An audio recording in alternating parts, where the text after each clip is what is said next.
Student learner YouTube চ্যানেলে তোমাদের সকলকে স্বাগত জানাই। আজ আমাদের আলোচ্য বিষয় দ্বিতীয় শ্রেণীর বাংলা বিষয়ের থার্ড সামারিভ এক্সাম অর্থাৎ তৃতীয় পর্যায়ক্রমিক মূল্যায়নের একটা উত্তর সহ নমুনা প্রশ্নপত্র নিয়ে। ফুল মার্কস তোমাদের থাকবে 30, সময় থাকবে 1 ঘন্টা।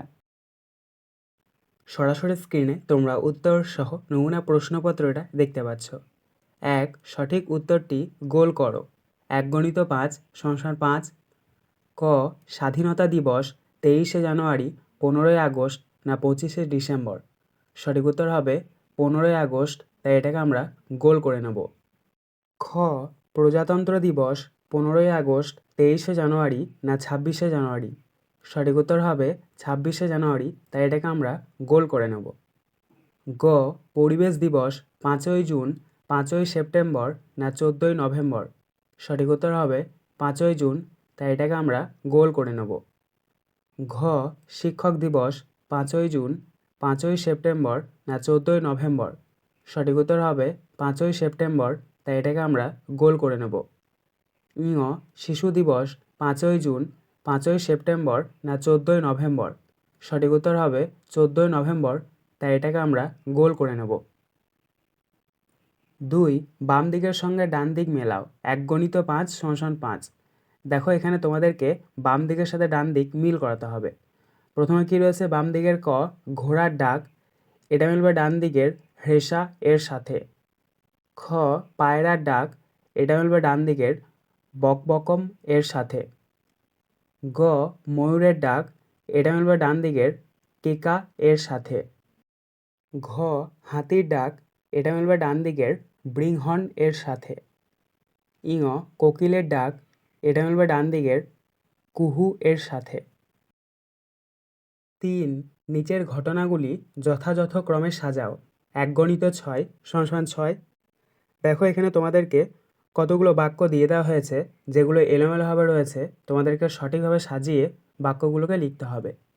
দেখো কী কী রয়েছে। ক, রাস্তার ধারে মাইল ফলক দেখিয়ে বাবা চেনালেন ইংরেজি সংখ্যা, এটি হবে 2 নাম্বার। খ, বাবা বুঝলেন যে ছেলের মেধার কোনো তুলনা হয় না, এটি হবে 3 নাম্বার। গ, পরের মাইল ফলক ছেলেকে দেখাতেই সে বলল এখানে ভুল লেখা আছে, এটি হবে 6 নাম্বার। ঘ, তার সন্দেহ হয়েছিল ছেলে হয়তো আন্দাজে সংখ্যা চেনাচ্ছে, এটি হবে 5 নাম্বার। ঙ, বাবার সঙ্গে হেঁটে কলকাতায় আসছে ছেলেটি, এটি হবে 1 নাম্বার। চ, পরীক্ষা করার জন্য একটা মাইল ফলক পেরিয়ে যাবার সময় ছেলের নজর অন্যদিকে ঘুরিয়ে রাখলেন, এটি হবে 4 নাম্বার। 4. এলোমেলো শব্দ সাজিয়ে অর্থপূর্ণ বাক্য লেখো। 1 × 3 = 3। ক, অপেক্ষা যাত্রীদের আছে আত্মীয় করিয়া স্বজন। এই শব্দগুলিকে যদি আমরা সঠিকভাবে সাজাই তাহলে পাবো আত্মীয় স্বজন যাত্রীদের অপেক্ষা করিয়া আছে। খ, চুপটি বেদ বসে করে রইল নরেন বেঞ্চে খেয়ে। এই শব্দগুলিকে যদি আমরা সঠিকভাবে সাজাই তাহলে পাবো নরেন বেদ খেয়ে চুপটি করে বেঞ্চে বসে রইল। গ, ঘুলঘুলিতে চড়ুই এর অট্টালিকার বাসা। এই শব্দগুলিকে যদি আমরা সঠিকভাবে সাজাই তাহলে পাবো অট্টালিকার ঘুলঘুলিতে চড়ুইয়ের বাসা। 5. বিপরীত শব্দ লেখো। 1 × 2 = 2। ক, উপযুক্ত। উপযুক্ত শব্দটির বিপরীতার্থক শব্দ হচ্ছে অনুপযুক্ত।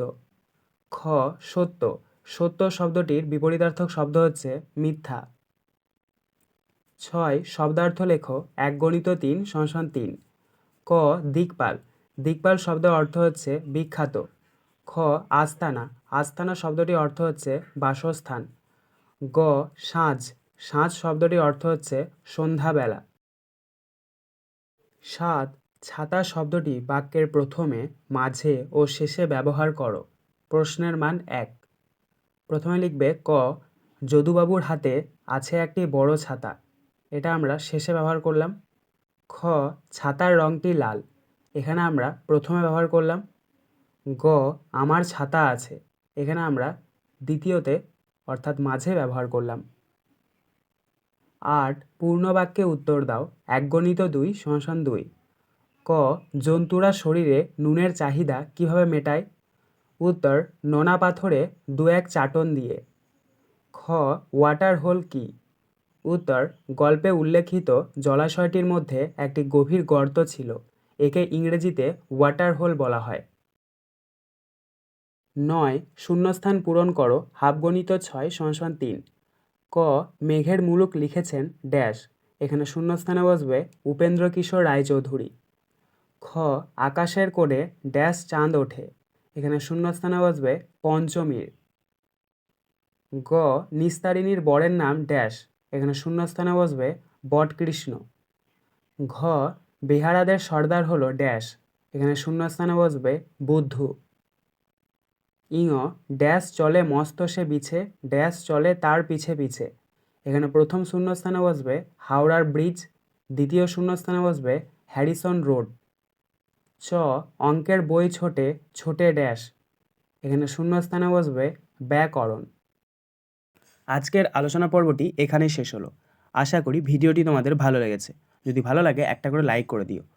সবশেষে তোমাদের কাছে একটাই অনুরোধ, যারা এখনও পর্যন্ত আমাদের চ্যানেলটিকে সাবস্ক্রাইব করে উঠতে পারোনি তারা চ্যানেলটিকে সাবস্ক্রাইব করে পাশে থাকা নোটিফিকেশন বেলকে অল প্রেস করে নিও এই ধরনের নতুন নতুন ভিডিও পাওয়ার জন্য।